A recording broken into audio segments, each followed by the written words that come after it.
Salam la famille, toujours pas d'intro, toujours un plaisir de parler football, surtout quand le Barça gagne contre Getafe, quand le Barça sort du piège de Bordalas. Bordalas, tu le regardes, tu penses que c'est un fin tacticien, alors que non. Le gars, c'est le chef de la cellule dormante de Boko Haram. Al-Qaïda n'est rien devant lui.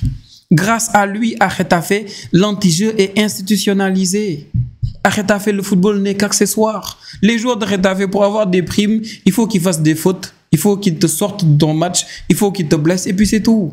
On parle là d'un coach qui, la saison dernière, en Coupe du Roi, a affronté une équipe de 3e division espagnole. Ils ont eu 16% de possession. 16% de possession. 2 cartons rouges. Et ils ont quand même gagné. Vous vous rendez compte de ce niveau de haram? Est-ce que vous vous rendez compte?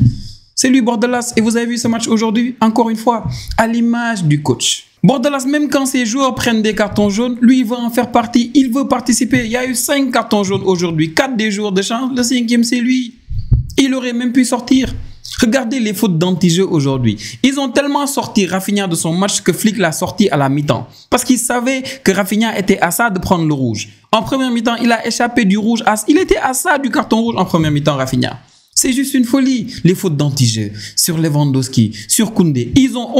On aurait dit aujourd'hui qu'ils avaient une mission pour Koundé. Koundé, il harcelait Koundé. Les fautes sur Koundé à répétition. C'était juste une folie, cette équipe. C'est du jamais vu. Mais tout ça, c'est pas grave. Parce que Hansi Flick a retrouvé complètement son Barça. Son Barça qui tourne et qui est efficace. Depuis le début de la saison, il y a beaucoup de joueurs qui étaient dans le bain. Mais il y en a certains qui n'y étaient pas. Rashford n'y était pas encore. Olmo n'y était pas encore. Et aujourd'hui, pour moi, le match contre Newcastle a créé quelque chose chez eux. Et on l'a vu aujourd'hui. Aujourd'hui, on a vu un Rashford qui est venu en deuxième mi-temps et qui était top. Rashford, il est venu en deuxième mi-temps parce que naturellement, apparemment, il est venu en retard. Et vous savez qu'avec Hansi Flick, si tu viens en retard, soit tu joues pas le match ou bien tu restes sur le banc. On l'a vu la saison dernière avec Koundé, il en a fait les frais. Et cette saison ici, il y a pas longtemps, Rafinha aussi, c'était son cas. Donc, il est venu en deuxième mi-temps, Rashford, il était top, il a fait une passe décisive. Mais Dani Olmo, les gars, pareil, passe décisive, but aujourd'hui. Et Dani Olmo, il te fait un match incroyable. Depuis le début de la saison, je pense, moi, qu'aujourd'hui, c'était le meilleur match de Dani Olmo. Vous me dites ce que vous en pensez, mais je pense que depuis le début de la saison, il n'a pas fait un match pareil. Aujourd'hui, contre Getafe, il fait un match incroyable. Et les gars, Ferran Torres. Ferran commence à devenir un gars très fiable en attaque. Et heureusement qu'il est en ce moment. Parce que là, Lewandowski, les gars, il te fait des matchs de mécanicien. C'est juste une folie. Il n'y est pas encore Lewandowski. Et heureusement que Ferran Torres, il flaire par moments les bons coups. Le dernier match, Lewandowski vient en deuxième mi-temps contre Valence, il te met un doublé quand Ferran, il ne fait que te rater de grosses occasions. Et aujourd'hui, tu as Lewandowski qui joue tout le match, tu le reconnais pas. Ferran qui sort en deuxième mi-temps et Ferran, il te met 2 buts incroyables. Et le premier but de Ferran, les travaux de Rafinha, mais surtout de Koundé, parce que Rafinha, quand il adresse cette passe-là à Dani Olmo, Koundé te fait un appel qui amène le défenseur incroyable. Et la passe d'Olmo, les gars, c'est incroyable. Olmo, à tout moment, il sait où sont placés tous les jours. À tout moment. Moi, je suis sûr, si je me déplaçais là pour regarder un match du Barça, sachant que nous, on a 3 stades. On a le Johan Cruyff Stadium où on a joué aujourd'hui, le stade des féminines là, 6000 places. Montjuic où on va jouer contre Paris. Et Camp Nou où on va peut-être revenir contre Real Sociedad. Si je venais regarder un match du Barça, je suis sûr qu'à tout moment, tu demandes à Olmo où je suis, il te dit je suis là-bas. Il est trop fort. Et regardez cette passe magnifique là. La finition, on l'a vu de Ferran Torres, magnifique. Et sur le deuxième but aussi, c'était pareil. Ouverture magnifique sur Rafinha. Je sais même plus qui fait ça, Pedri ou De Jong. Et après, tu as la déviation de Rafinha aussi, naturellement et tranquillement. Ferran Torres, il te met son doublé. Ferran Torres, il est à 4 buts, les gars. 4 buts. C'est au bon moment où il est en forme. Quand on sait que Lewandowski n'est pas encore très fiable sur tous les matchs.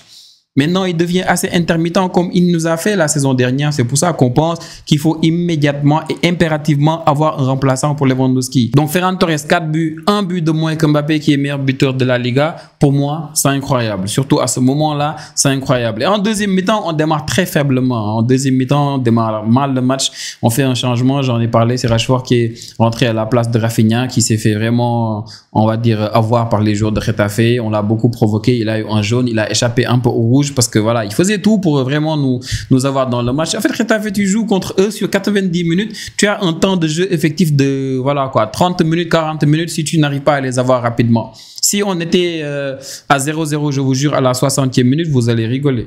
Vous allez rigoler. C'est comme Hansi Flick l'a dit en conférence de presse et que Bordalas s'est énervé. Il a dit avant le match Hansi Flick. Quand tu joues contre cette équipe, c'est comme un match de tennis. La balle Comme ça, comme un match de tennis. Oui. Service. C'est comme ça. Et Bordalas, il a dit que oui, pour lui, c'était un manque de respect. Hansi Flick, il dit, bon, c'est mon avis, hein, je dis ce que je veux, tranquille. Et il a raison, Hansi Flick, il a raison. En deuxième mi-temps, donc, on démarre pour moi. Assez, voilà quoi, c'était très faible comment on a démarré, mais après on est rentré dans le match, on va dire progressivement, et en face je pense qu'ils ont fait 2 ou 3 changements en deuxième mi-temps. Ils ont essayé, ils ont vraiment essayé, on a vu les corners, il y a pas mal de tentatives qu'ils ont essayé, mais tranquille, Johan Garcia n'était pas trop sollicité, il était solide, et devant aussi ça jouait bien, on a vu les changements aussi, Fermin qui est venu à gauche, Dani Olmo, on a vu surtout avec Rashford de cette petite combinaison là, et l'ouverture magnifique derrière de Casado qui a vu l'appel de Rashford qui a joué à droite quand il a remplacé Rafinha, et Rashford la passe là en retrait qui devait aller sur Lewandowski, mais je pense que c'est Olmo qui était mieux placé, et Olmo qui te met ce but magnifique, et pour moi c'est son meilleur match depuis le début de la saison, et peut-être qu'ils vont en profiter là pour nous sortir un match fou contre Real Oviedo, parce que comme je l'ai toujours dit, pour moi Olmo il a ce truc là de plus que Fermin Lopez, et aujourd'hui on l'a vu, hein, quand il y a beaucoup d'espace, quand en face il ne savent pas vraiment comment gérer les déviations de Dani Olmo, il savait tout le temps à chaque fois. En fait, les petites déviations de Dani Olmo, pour moi ça mérite qu'on fasse une vidéo complète sur ça pour montrer comment il le fait tout le temps à chaque fois, comment il est placé, comment il se renseigne avant que la balle n'arrive sur lui. C'est juste une folie ce qu'il fait Dani Olmo. Donc les 3 buts là étaient suffisants, et on aurait pu mettre plus. Déjà Ferran il met une balle sur la barre. Je pense en deuxième mi-temps aussi on avait pas mal d'opportunités qu'on aurait pu mieux concrétiser. Rashford quand il est passé à gauche, quand Ronny il est venu, Ronny Bardi, pour moi Rashford aussi à un moment donné il aurait pu mettre un but. Fermin il y a une grosse occasion sur le côté gauche. Je vous le disais la dernière fois, Fermin il peut jouer partout. Il peut jouer partout. Il a joué au milieu aujourd'hui. Il a joué à gauche, il a joué partout. Et à gauche, on a vu hein, sa plus grosse occasion quand il dribble, il file après sur la ligne de corner. Il fait la frappe là. Bon, pour moi, il aurait dû faire la passe en retrait. Après, c'était corner, mais bon, l'arbitre n'avait pas vu, c'était pas grave. Et quand Pedri est sorti, il a remplacé Pedri au milieu. Il a joué là-bas avec Casado pour vous dire. Il est bon partout. Donc, bref, c'était le match piège parfait. Moi, je craignais Getafe plus que Newcastle parce qu'on connaît Getafe.